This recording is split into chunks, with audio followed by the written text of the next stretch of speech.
welcome to Mental Health Matters. I'm your host, Courtney Gedeon, and today we are talking about overcoming abuse. Abuse comes in different forms, from intimate partner violence, sexual abuse, and emotional abuse, to name a few. Statistics show that calls to Kids Help Phone, as well as other domestic violence hotlines, have soared since the pandemic hit. However, for many, abuse began well before COVID-19 and began early in life. With that, I would love to introduce my first guest, author and abuse survivor, Chantal Bisson. Chantal, thank you so much for being here today. Hi, thank you so much for having me on. I appreciate it. Well, I really love all the work that you do, and it's an honor to have you here. And we only have a short amount of time, so we are going to jump in. But good. Chantal, you are an abuse survivor. So when did the abuse happen, and really how has it affected your life? I'd have to say the abuse started, now looking back on all the healing that I've done and the work that I've done, what I thought was normal sort of children's games and behavior. The abuse started when I was 9. A lot of the kids that I grew up with, some of the boys would, we had open door policies. We all were in and out of each other's apartments. And a lot of these boys took to hiding in my closet and waiting for me to be naked, and then they would jump out. So there was a lot of immediate shame that I attached to myself and to my body from that, because I felt that if I didn't look a certain way, because I started developing very, very young. I was 9 when I started to get breasts, and, just from there, it just went on. So what I started to feel very, very young was it was my fault. It was because of the way I looked.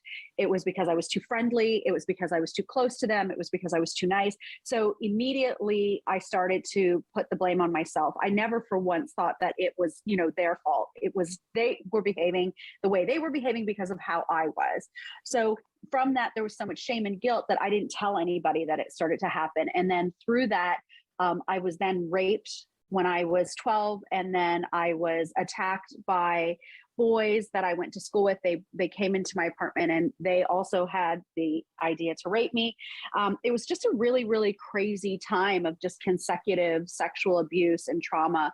And then a family member started to just, grope and say very sexual things to me from the time I was 12 till I was just about 15. So there was a really long span of me believing and buying into the lie that A, it was my fault, and that B, this is just the way boys were, this is just the way men were, and that somehow it was okay that they behaved this way, even though instinctually within myself, I knew that it was wrong and it was off.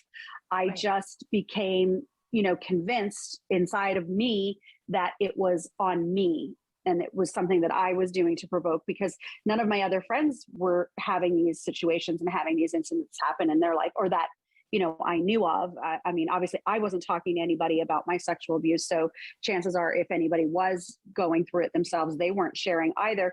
But as I grew up and became an adult, and I talked to the girls that, had been close to me during that time, they in fact had not been experiencing that. So if I'd had that, at 9, how do you have it? But if I had the wherewithal to have conversations and to let people into the darkness of what was happening to me, I probably would have fared better. Well, and I think that's a common theme, is that many people who suffer abuse, whether it's domestic abuse or sexual abuse, tend to feel that it's their fault. They take on that, that shame. Like you said, shame. Yeah. I think that's a very common word when it comes to abuse. Would you agree? I would agree. I mean, everybody that I've now encountered through my years of therapy, my healing, and I also work with an organization here in Toronto called Boost for Kids, and we specifically work with kids of sexual abuse and that have been trafficked online or have been physically trafficked. So, it is a common theme that these kids have, is that somehow they feel responsible, that they've brought this out in the people that abuse them, which is really, it's heartbreaking, because now we know that that's not at all the case. It's not our fault. We're not responsible for the actions of these people against us. Exactly. That's right. Now, looking back, what I've read is that children who are being abused will exhibit certain behaviors. So maybe they will withdraw, or maybe they don't want to be left alone with certain people. Did you exhibit any of those behaviors now looking back?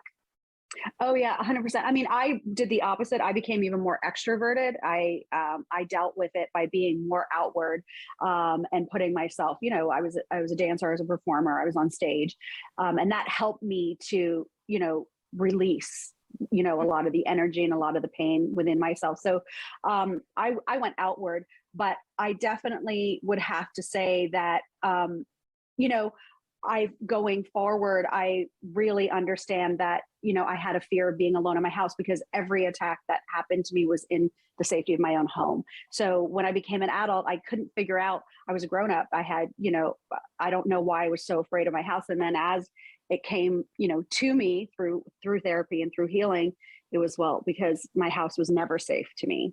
Wow. So you're a mother now, you have beautiful children, and Thank you. when you go through a traumatic experience like this at the ages that you did, now having girls, how has that shaped your parenting, and has it? Oh, 100%. I mean, we wouldn't let them have sleepovers. They weren't allowed to have sleepovers unless we'd met the parents, unless we'd been to the home, unless we had some sort of relationship with both parents. And we tried to have the activities and the events be at our home because we just could keep an eye on them. I'd say I was a little bit too autocratic because of my experience, and they didn't understand it while they were growing up because they were just like, well, what the hell is wrong with mom? But as they became adults and I shared, they were like, oh, the lights came on and it made sense to them. So, I mean, I wish I'd done the healing before becoming a mom, but I became a mom at 19. So, the healing happened simultaneously to being a parent. So yes, they got dragged through my healing, but it allowed us to have a really close bond because they have learned that you can be flawed and hurt and damaged, but still be loving and still do the work and, come back around and make sure that you say sorry to people for hurting them in unintentional ways because you were unhealed, which is what happened with us. Well, and it's interesting now too, because you've written books on parenting. And so I find that quite interesting, actually, that you're saying through your healing and your parenting, and now you've written a book on that. So can you tell us, and we will get into it a little bit more in segment 3, but can you tell us a little bit more about your parenting books? And I guess why now? Yeah, so Raising Your Kids Without Losing Your Cool and Parenting Your Teen Without Losing Your Cool are my 2 books on parenting. And really the whole idea behind them is just that you can mess up and not be great at what you are, not be doing a great job from an unhealed place. And chances are, as long as you lead with love, you're going to end up with some really great humans anyway. Yes. Oh my gosh, that's so great. That's very powerful. Thank you for sharing your story. We will have you back in segment 3. We're going to go to commercial break. More mental health matters when we return.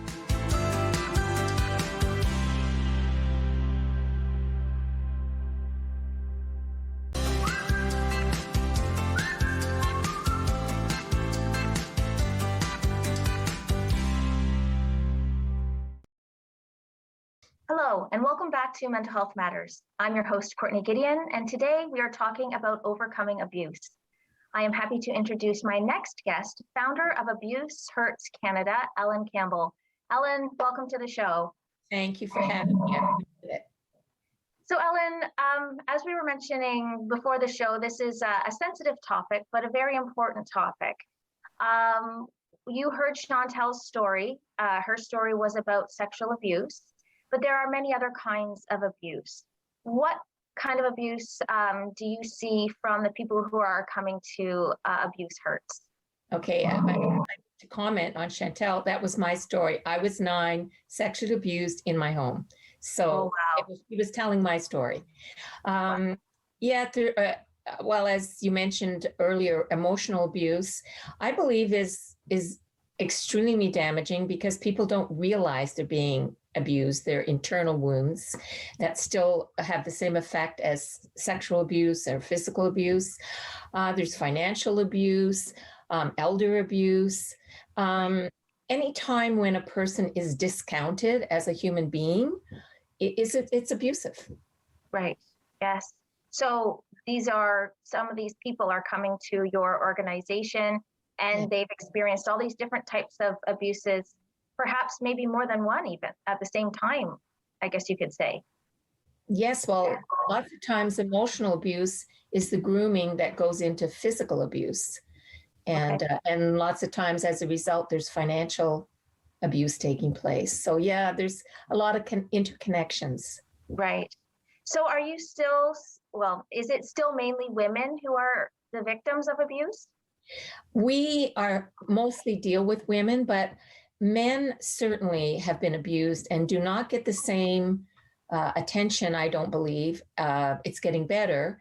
But look at the Catholic Church, it was boys. The sports arenas, it's boys.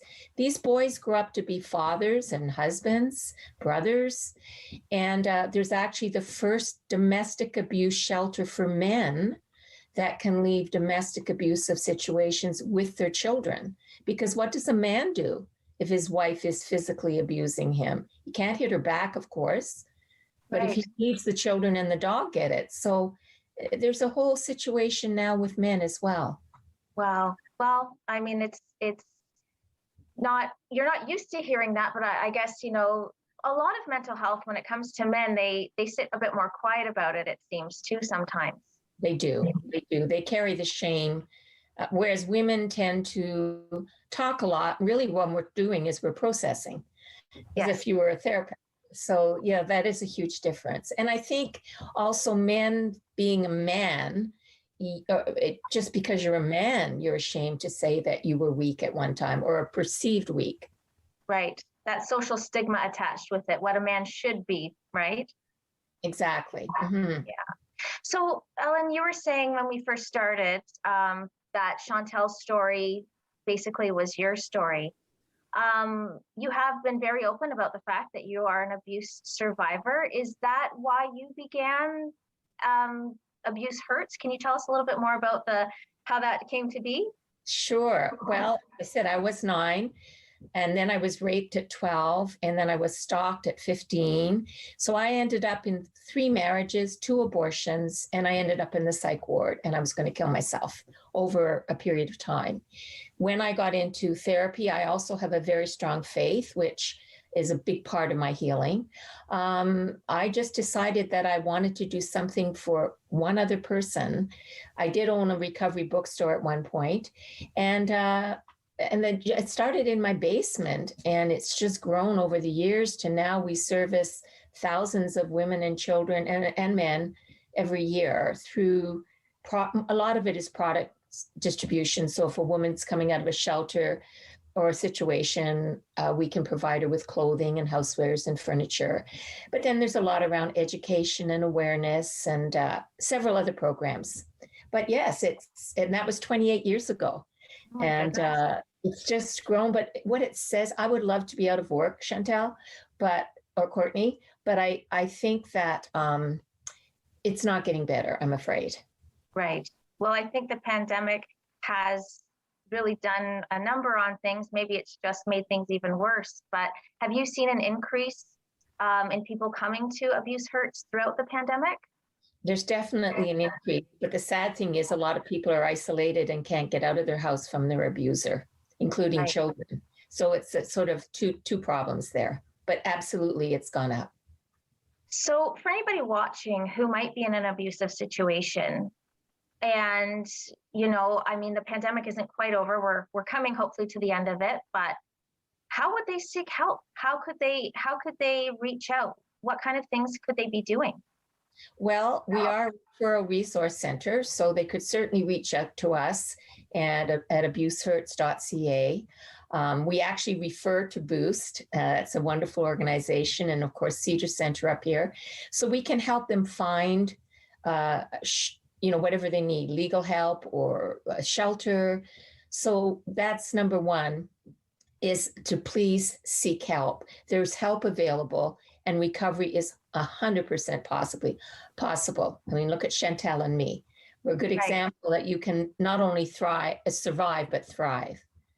And from all the reading that I was doing about abuse, that's what was the common theme, was that there is hope, that you can get through it, that you can recover. So I really loved the fact that there was that hope at the end of it. There has to be hope. Without hope, marriage. So I just want to get into the psyche a little bit of somebody who perhaps is in an abusive relationship. Some people who don't quite understand will say things like, well, why doesn't she just leave? Or, well, why does she go back? Can you talk a little bit more about that? Sure. I mean, there is a whole psyche, and there's a grooming that takes place, and the person doesn't start off hitting them. They might be slowly emotionally abusing them, verbally abusing them, and the woman is bit by bit being, or man is being bit by bit, feeling less of themselves, and then that as that increases, then if the actual abuse takes place, then the woman tries to fix it, tries to be quiet, tries to keep the kids quiet, makes his favorite dinner, tries everything she can to eventually maybe she has to call the police. But then the cycle is that then the abuser says, I'll never do this again, and really convinces the woman, because these abusers, a lot of them, the woman fell in love with the good side of that person. And that's the part they keep hanging on to. They don't realize that you can't separate the two, that their abuser needs help. They're wounded people wound people. And so, and then lots of times it could be financial reasons. I see women going back because look at the cost of housing now. A woman coming out of a shelter, how will she ever even rent an apartment? Yeah. So there's financial issues. And lots of times children that grew up in these sorts of families, they end up either being the abuser or the victim. So there's a conditioning and a normalcy to it as well. Yeah, it's not black and white, is it? No, it's not. It's not. Yeah. So what can we do in our communities, in our schools? How do we, get the message through to perhaps some of these people or children? What about prevention? What about awareness? What should we be doing? What can we do? What still needs to be done? Well, more shows like yours. Thank you for making this an issue out there. I think it is becoming more and more, people are becoming more and more aware. And, but there's because people are so isolated, and the shame, the word Chantal used, shame, we have to take the shame off of it. And a lot of it is just more and more awareness, but mostly that you didn't cause it, and there is help, and you can get out of it and survive. It's the hope message is the key message, but yeah, it's just a lot more awareness. Yes. Yeah. Well, thank you so much for everything you do at Abuse Hurt. It's such a fantastic organization. You've helped so many people over the years. We're going to be bringing you back with Chantal to learn a little bit more about the program and more mental health matters when we return. Wonderful. Thank you.